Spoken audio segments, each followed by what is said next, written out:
අර මෝඩි ජනාධිපති අගමැතිතුමා ඇවිල්ලා ඉන්නවා. අපේ ජනාධිපතිතුමා පස්සේ යනවා. කතාවක් තියෙනවාද?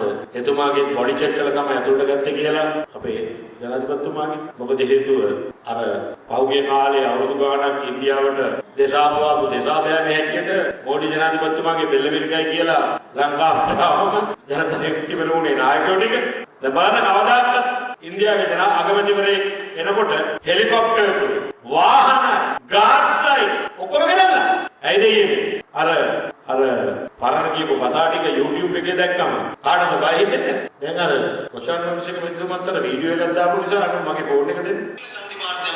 ඉන්දියාවේ ඉස්සරහ මන්නට් එක වගේ ඉන්නේ තමයි.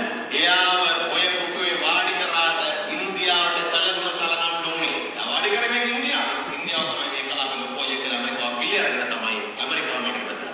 කාටරි ඕනනම් මේකේ අලගිය මොළගිය වැලකේ දැන් ලියා ගන්න. මං කියනවා පාස්තු ප්‍රහාරයේ ඉඳලා ජනාධිපතිවරණය එතනින් එහාට වරාය විකිණීම එතනින් එහාට තේටැකිට ඉන්දියාවට බත්තාවරෝ පවරා ගැනීම එතනින් ගිහින් මත්තල ගෝත්‍රපණේ කරුණාකාරී ඉන්දියාවට ගැනීම මේ සියල්ලම වෙනට කියලා බලන්න තදන්දරේ හොඳට පැහැදිලි වෙනවා. කටුව පිටියේ බෝම්බේ පත්තු කරගත්ත බෝම්බ මරුවාගේ පිරිඳ කාටත් ඉන්දියාවට මේ ප්‍රහාරයේ වැදගත් සාක්ෂිකාරිය අඩුතරමේ ඉන්දියාවේ විදේශ ලේකම්වරයා ලංකාවට ආපු වෙලාවකවත් ජනාධිපතිවරයා ඉන්දියාවට ගිය වෙලාවකවත් ඉල්ලන්නේ නැහැ අපිට මෙයා වැදගත් අපිට මෙයා යවන්න කියලා. ඉවන්නේ නිකම් පැනලා යන්න බෑ වන්න අර මරලා ඉන්දියාවට. පැනලා නිකන් ඉන්දියාවෙ ඉන්නත් බෑ. ඒ නිසා මේ ඉන්දියාවේ වැදගත් වීම අපිට මතු පිටින් පේනවා බරපතලයි. මේ වැඩ කරගන්න හිටපු සෝච කීකරු බෝලේ රනිල් වික්‍රමසිංහ.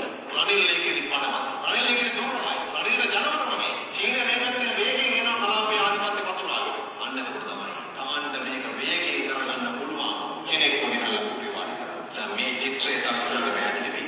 දැන් මේ ඉන්නේ ඒ පිටුරේ ඊයේ ඉන්නවා මේ නලින්ද ජයතිස්ස මැතිතුමා පස්සේ.